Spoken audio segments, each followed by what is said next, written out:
back, and I'm grateful for that. Given the fact that you did put a whole fight camp for Kelvin, you cut the weight, you made the weight, and then you have to just redo it all again for the same guy, has it just felt like one long fight camp at this point? Absolutely. It was back-to-back camps, so it definitely feels long. But, I mean, ultimately this is my job, and the only bad part about this, because otherwise I would be in the gym trying to get better anyways, is just that, I got a weight cut back-to-back. But I think I'm on top of it very well. I've always been a professional and made weight, and I'm excited to step in there Saturday. In terms of game planning for Kelvin, I assume you had him scouted out pretty well the first time, and then so what do you do in this second fight camp, essentially? Like, do you go back to the drawing board, or do you just kind of stay healthy and just recut the weight and just kind of pick up the blueprint, run forward? Yeah, I think we have the blueprint, and I think there's a lot of video out there on him to be able to study, obviously, which we've done. So I think it's just a continuation of the game plan while trying to fine-tune it even better, and just give me more time to prepare and just be ready for any situation times two. But, yeah, I mean, we're more than prepared for anywhere this fight goes. And then last one for me, going off of that, a lot of fans, they'll give you flack for this, but Kelvin hasn't said anything. Like, he hasn't said anything negative. You haven't said anything negative about him. Yeah. So I guess just how much appreciation, not just for taking the fight, but if anyone should probably be annoyed, it would be Kelvin, and he hasn't said anything negative about you. I mean, I wouldn't expect him to say anything negative because – he's missed weight before, right? How many times? And that's not, taking a dig at him, but things happen. And I respect him because he has fought everybody. He's a tested guy. He's been here for a long time, so it would be wrong of me to come up here and disrespect him. Now, do I think I'm going to beat his ass? I do. That's my competitive nature. That's why we're fighting, and we get to find out Saturday. But, yeah, I would say I don't appreciate it, but I respect it because if he was upset and he had something to say, I can understand that. But as far as everybody else, running their mouth, they can shut the fuck up. Like, they're not the ones cutting weight. They're not the ones spending money. They're not the ones in a training camp. They're not the ones that, had to go through what I did. And so, yeah, no, I'm just grateful that he wanted to fight still. And we got it rebooked. Like I said, when you face off and you make weight and you don't get to do the dance, I think it's unfinished business. So I'm glad he's my opponent again, and I'm really grateful and happy that we get to run it back. Joe over here. We've seen throughout his career some ups and downs from Kelvin. You mentioned like his weight issues. So I feel like we sometimes see different kind of versions of him when he's out there. I guess, what are you kind of expecting to see when you guys get in there? What version of Kelvin Gastelum are you hoping for? I've trained for the Kelvin that fought Izzy, the guy that's going to be in your face, the guy that's got the cardio to go hard 15 minutes. And, so I'm training for the best version of Kelvin. I also thought, in my personal opinion, that KG has done his better work at 85. He's not going to be as sucked out as 70, obviously, but I still think that there's a huge power difference between us. I think there's a big skill difference between us. As far as me being more complete, I think a lot of people go off my Jack Hermanson fight, which is fine. But, that was my first big show, my first big test. Walked into it not 100%, had some things going on, and, it wasn't my best performance, but I didn't get rocked, I didn't get dropped, I didn't get submitted, I didn't get fraud checked. So let's redefine what fraud checked is. If anybody got fraud checked, we could say it's Bo Nickel. He got finished on his first loss. I lost basically a split decision, 3 rounds to 2. So it is what it is, man. But I'm prepared for KG of old. Yeah, and he's never been finished with strikes. I know you mentioned your power. When you're game planning for him, how much does that play into your psyche going in? Do you want to be the first guy to finish him, or do you have to adjust, like, this guy's probably going to take some of my better shots? No, listen, I know I can finish him. There's no question. If my power touches his chin, I can fold anybody in this division. That's a fact. So that's just what I believe, and again, I believe it's a fact. Like, you can't take the kind of shots, especially if I'm sitting on my shots. I'm going to hurt you, and at the very least hurt you, and then it'll lead to a finish. But ultimately my job is to go out there and win. I would love to get a finish over KG, but like I said, I'm prepared for 15 minutes. That's what I put in my mind. But make no mistake, I will be trying to cause damage, and I will be trying to get him out of there. And just because he hasn't been finished by TKO or KO in the cage doesn't mean it can't happen. So same thing goes for me, obviously. There's a first time for everything, but I'm really confident in my skills and my preparation, and I think I'll be able to get him out of there some way, one way or another. Hi. You've talked obviously about your wrestling coach, Will Harmon, in the past. Given the proximity to media, will he be there on Saturday? Will you have any other friends or? Yeah, I have a lot of people here. I haven't offered him to come yet, just because of trying to figure out everything with tickets and whatnot. He's got 3 babies, and he's got a special needs daughter, so she requires a lot of his time. It's hard for him to get away. But yeah, I mean, he texts me, we talk all the time, and he's always going to be somebody very special in my life. He's the guy that gave me the opportunity to pursue this career and be where I am now. So without him, none of this is possible, to be honest. Has he seen you fight professionally in person before? Yes. Which fights? That's a good question. He's been to a lot. Okay. He's been to probably all of my early pro fights. He was in my Miami fight. I think he's only been to 1 or 2 of my UFC fights, just because of travel. He's a full-time teacher, full-time dad. Do you ever go back to Pencrest and try and? Yeah, sometimes I'll go back for the pep rallies and just get the kids hyped up. So I try to show face. It's been a little harder because I've had back-to-back camps, so I haven't seen them as much this time. But yeah, I always try to go back and talk to the kids or just get them hyped up, and I don't forget where I came from. So the Pencrest Wrestling Room was special, not just because of the program, but just because of the coaches and the lifelong friendships I built there. Thank you. Joe, right back here. Your team at Marquez MMA is already in conversation to be the team of the year this year. What has this momentum been like for you, and what's it like being surrounded by those guys day in and day out?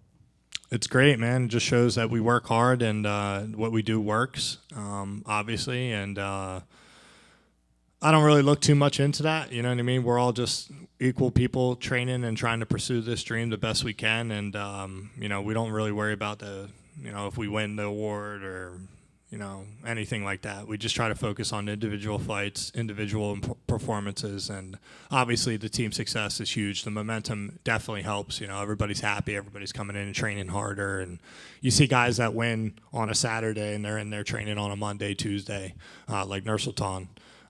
So yeah, it's definitely a good feeling to have the team winning versus obviously having to pick up your teammates when they lose. And you recently partnered up with the brand Out Pouch. Yeah. They partner up with military dogs after they complete their service, which I think is super cool and right up your alley, right? What's it like being a representative of them within the professional realm of MMA? I love that you brought that up. That's a great question because I just did, a deal with them, and I'm a big fan of Tucker Carlson and watching all of his interviews and just his outtake on things. And I'm just happy to support a brand that, actually stands for something positive and, they're impacting the world. And I think Tucker's doing a great job of that. And I'm very happy to be able to rep them on my back. And I hope that I can become, the first branded athlete for them at this level in the UFC. So shout out to Alp and Tucker Carlson. Let's get this dude's ass whooped on Saturday. And last for me, you recently appeared in a documentary on Roku. What was that whole experience like for you, and are you glad that fans have the opportunity to kind of see your preparation from a behind-the-scenes angle? Yeah, so the documentary is free on Roku. It's out finally after 2 years. We had a lot of things that we had to get through with licensing and who was paying what, and it was a little bit of a mess, but it's out. And I think the biggest thing with that is it doesn't show you obviously the preparation per camp, but it shows you my lifelong dedication to the sport, my commitment, and it goes beyond these interviews of ego questions, you know what I mean, where it's like, oh, you think you're the best, you think you do this, who you want to fight next. It actually shows you the person that I am and what I've endured to get here.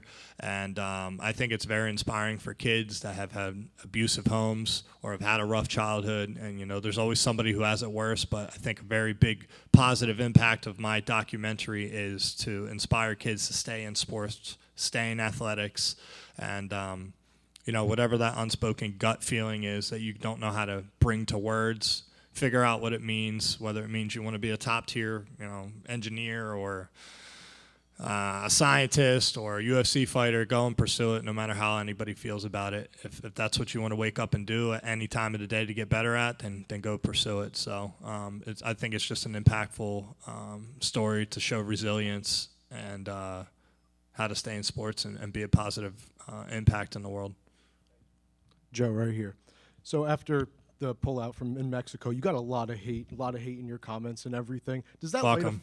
does that light a fire under you a little bit, or do you find it amusing? They can still suck my dick, honestly. That's how I feel. It was not a race statement, which everybody tried to turn it into. Like, I don't like Mexicans and all this shit. I don't like their food. I don't like the fucking country. That's how I feel. I don't think as a professional athlete fighting somewhere with that kind of elevation or that kind of air quality and the risk, let alone just of the food, like the air quality and the elevation wasn't even hard for me to adjust to. I got there early. I slept in a hyperbaric chamber. I was adjusted. I was making runs. I felt great. It's just 14 out of the 15 meals I cooked, I didn't cook on the last day, and I got super sick, and I was sick for weeks. So, yeah, I got a lot of hate because, I'm sitting there borderline crying, upset, and gutted that I didn't get to perform. I make the weight. I felt great, and then all of a sudden I get hit with this vicious fucking shit, vomit, throw up, like it just like the sweats. I lost 14 pounds in 7 hours and I slept 1 hour. I was literally close to making weight again when I woke up. I was 193 pounds. I'm a dude that walks around at 220. Like it wasn't feasible, and I've never had to pull out of a fight, so it was very disheartening to see people be like, "Oh, we hope the cartel kills you. We hope your plane crashes. Oh, you're a pussy. We hope you die from whatever." So it's like, all right, suck my dick. That's how I felt, and that's why I said Mexico's a shithole, and I'll never go back. I won't fight there, but the people were nice. I have no problem with the people. It's just fighting there as a professional athlete makes no fucking sense to me. That's just my personal opinion. So everybody claims they love free speech until it's spoken, and then they try to censor you, or they try to say you're a racist, or they try to say that you hate people. It's like, whatever. Think what the fuck you want. I don't give a fuck. Yeah, I mean, you told Kelvin you almost got robbed there. I mean, it definitely wasn't a good experience. My coaches and my teammate got fucking stopped by the police because they were trying to shake them down for cash that they didn't have. Like, come on, dude. Crazy. Like, if we got to talk about fucking why anybody would dispute that it's not the best country, all we have to do is look at how many people have crossed the border and who knows how many fucking years. Like, come on, man. Don't act like it's such a great place. It's ran by gangs and fucking law enforcement's paid off by gangs. It's not that great of a place. Stop fucking coming at my neck. They got two hands on my dick at all times. It's fucking frustrating. Joe, right over here. 1 second. On a lighter topic, actually, I just wanted to ask, this will be your first fight with your black belt. How much can we expect to see you show off that black belt in this fight? Well, I think Kelvin, just my opinion, I think Kelvin's afraid of my power early, so I wouldn't be surprised if he wrestles to try and tire me out type deal. So we're more than prepared, brother. I think I have very underrated grappling, very underrated wrestling, and I think the only negative people can go off of with my game in that regard is just the 5th round against Jack, because I was fucking exhausted in a 5-round fight, my first 5-round fight. So I'll be good, brother. But yeah, hopefully if he gives me an option to grapple fuck him and take him down and beat his ass, then I'll do it. Over here, Joe, one of the biggest comebacks in sports is your hairline. Do a lot of fighters ask you about it because it turned out really well? I don't know if that's an insult or not. No, that was a compliment. I'm going to remember your motherfucking face now. No, that's it. You're right. It is one of the greatest comebacks, man. This shit is fucking flowing. It's a little thin. I probably should get it a little thicker, but yeah, it looks good. It looks good. And I'm not somebody that really cares. I even know everybody's like, well, you went to Turkey. It was offered. Me and my coach went. We got it. And it was a great experience afterwards. But yeah, fucking look at this shit, dude. I'm still ugly as fuck, but not as ugly. Best of luck on Saturday. No luck.